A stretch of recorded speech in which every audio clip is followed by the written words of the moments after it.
Hello children, welcome to AIMS India's online classes. This is biology session. You are watching body movements part 5. In the last class we studied the movement in earthworm, fish, insect like cockroach, snail. Okay, so let us briefly recall how earthworm moves. The earthworm moves, the movement is like a gliding movement. It is gliding movement with the help of the bristle like hair like structures present in the skin. The muscles of earthworm help it to move forward. Okay, its movement is different, just like caterpillar. Okay, not totally like caterpillar, the movement is similar to caterpillar. Okay, the next we studied another animal. What is that? Next to earthworm, snail. What is that a snail possesses on its back? Shell. Okay, but the shell is involving in the movement? No. Only the snail moves with the help of a strong muscular foot. Okay, which help the snail to move?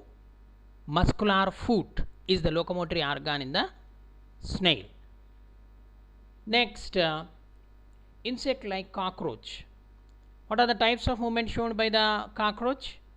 It can walk, it can fly. Okay, so how many pairs of legs are present in the cockroach? 3 pairs. There are 6 legs are present. So the muscles of the leg help in walking, and the muscles of the wings help in flying. Okay, next, fish. Fish is an aquatic animal. So compared to the movement of the terrestrial animals, the aquatic animal movement is different. So its body is streamlined. With the help of fins, it will move. Okay, it pushes the water back and it will move front. It shows it forms the curves, wave like movement, and it moves forward. Okay, the shape of the fish is boat shape. And we also studied about the movement in higher vertebrate. What is that? Bird. Okay, in bird, what are the modifications which help in movement? A flying bird, the body is lightweight because of hollow bones, and the shape of the body is a boat shape. Okay, and the forelimbs are modified into wings. The wings are covered by feathers, and the forelimbs possess strong flight muscles. Okay, and the hind limbs are modified such that it can perch, it can walk. Okay, so these are the modifications in the bird. So further, let us study more about the gait in animals, how the remaining group of animals show their movement. Let us see. Are you ready, children? Let us proceed. Gait of fish. Let us continue. So the wave like movement shown in the fish. Fish also have other fins on their body, which mainly help. About tail fin only in the previous class we have seen. Okay, it also possesses other fins. They mainly help to keep the balance of the body and to keep direction while swimming. Okay, so did you ever notice that underwater divers wear fin like flippers? Okay, they cover their body with mask like structure total, okay, which is similar to the structure of the fish, okay. They wear fin like flippers on their feet to help them move easily in water. See, these are the fins, paid fins and unpaid fins. So about these fins you are going to study in the higher classes, like pectoral fin, pelvic fin, anal fin, caudal fin. Caudal fin is also called tail fin, okay. So their body is also covered by scales, okay, different types of scales. Slimy, they are slimy. Slimy means slippery. Can you, if you try to catch the fish, it will slip from your hands due to that slime. That slime which is secreted from the slime glands of the skin of fish help the fish to pierce easily in the water. It will reduce the friction. It is also modification or adaptation to lead an aquatic life, okay. They possess gills for breathing, and these are the structures which help the fish to swim, to move in the water, okay. Next, how do snakes move? Have you seen a snake slither? Does it move straight? No. So you can see a snake is always in a curved, wavy movement, that is called slithering. Snakes have a long backbone. They have many thin muscles. They are connected to each other even though they are far from one another, okay. These muscles they are thin muscles. Even though they are far away from each other, they connect to each other. The muscles also interconnect the backbone, ribs and skin, okay. And the snake's body curves into many loops. Each loop of the snake gives it a forward push by pressing against the ground, okay. The snake's body curves into many loops. Each loop of snake gives it a forward push by pressing against the ground, okay. The bottom part of the snake, if you see, there are several scales are present, okay. They help in gripping. Since its long body makes many loops and each loop gives it this push, the snake moves forward very fast and not in a straight line. It moves very fast but not in a straight line, okay. It will move, it make a curved path, okay. So next come to the body movements. In that the ancient Greek philosopher Aristotle, in his book Gait of Animals, asked himself these questions. Some questions are asked. Why do different animals have the body parts that they do have, and how do these parts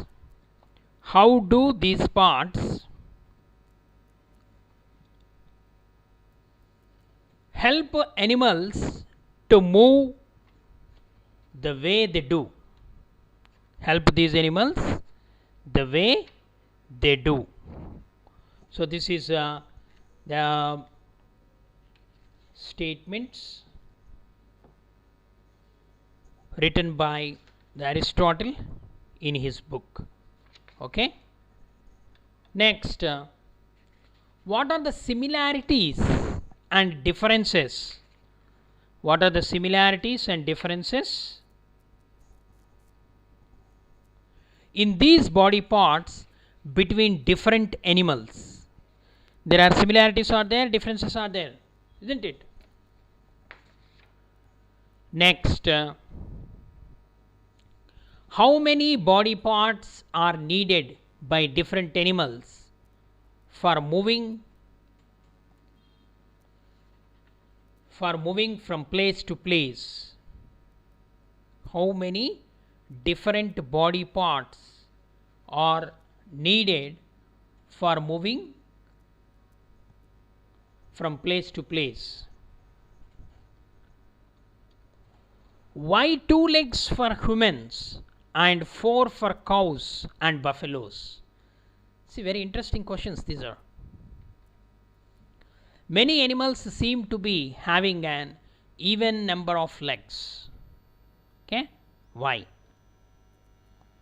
Okay, this is also an interesting question.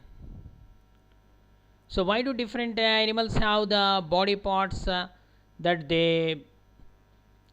help them to move? Because the structure of the body is such that according to that structure, their locomotory organs, the organs of movement, are also designed. Okay, what are the similarities and differences in these body parts between different animals? For example, if you take a fish, with the help of fins it will move. If you take a snail, it will move with the help of a muscular foot. If you take a bird, with the help of wings. Okay, if you take some animals like lizards, foot, 4 limbs are present, 4 limbs and hind limbs. Okay, and if you see the movement in a frog, movements are also different types: hopping, jumping, running, flying, like that, the different movements.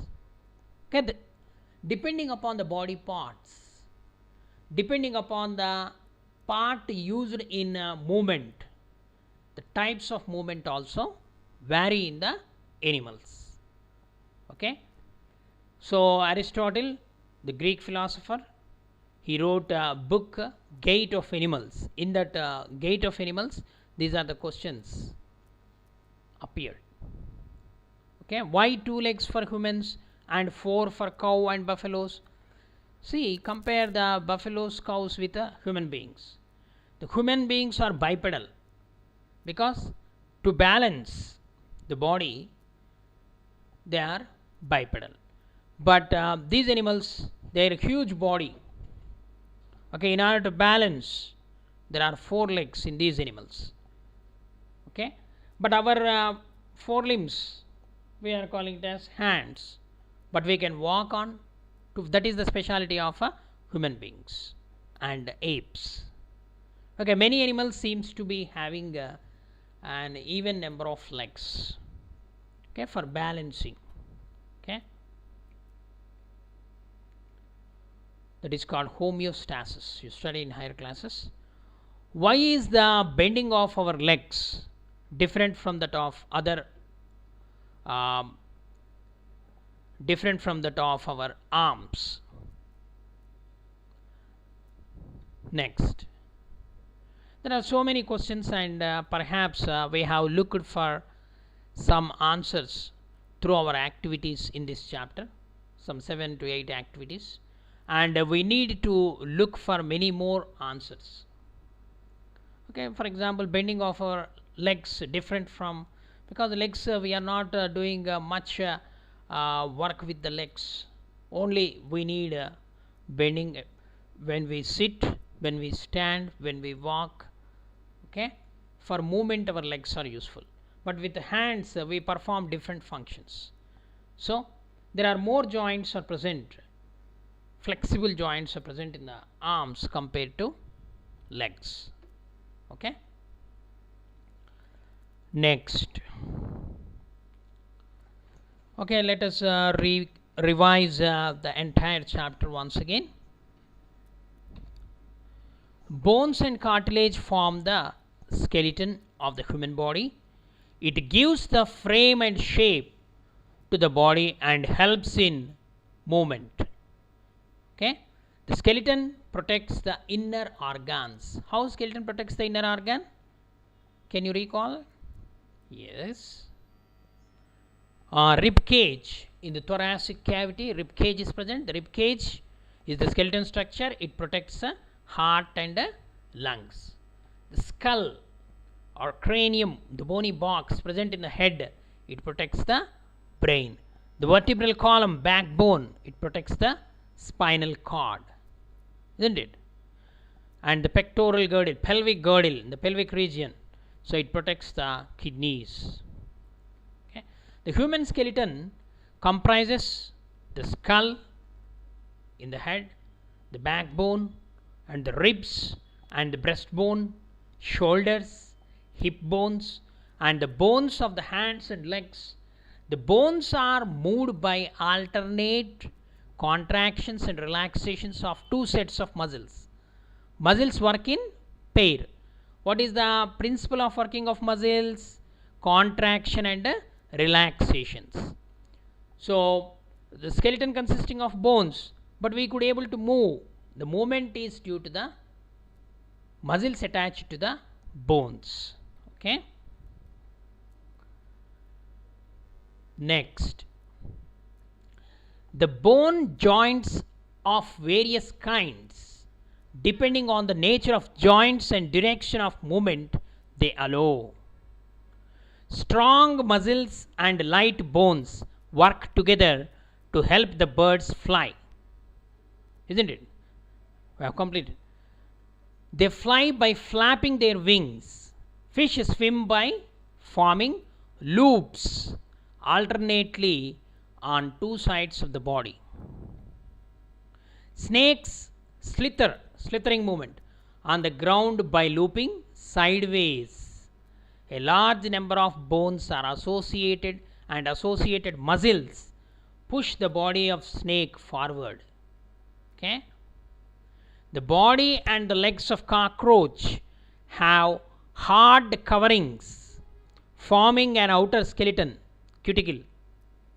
The muscles of the breast connected with the 3 pairs of legs and 2 pairs of wings help the cockroach to walk and fly. Earthworms move by alternate extension and contraction of the body using muscles. The tiny bristles on the underside of the body help in gripping the ground. Snails move with the help of a muscular foot. Okay, children. So we have summarized the chapter also. You read the lesson, okay, and do the activities that will help you to understand the concepts. Okay, thank you for watching our video. Please subscribe our channel and press the bell icon for receiving latest updates.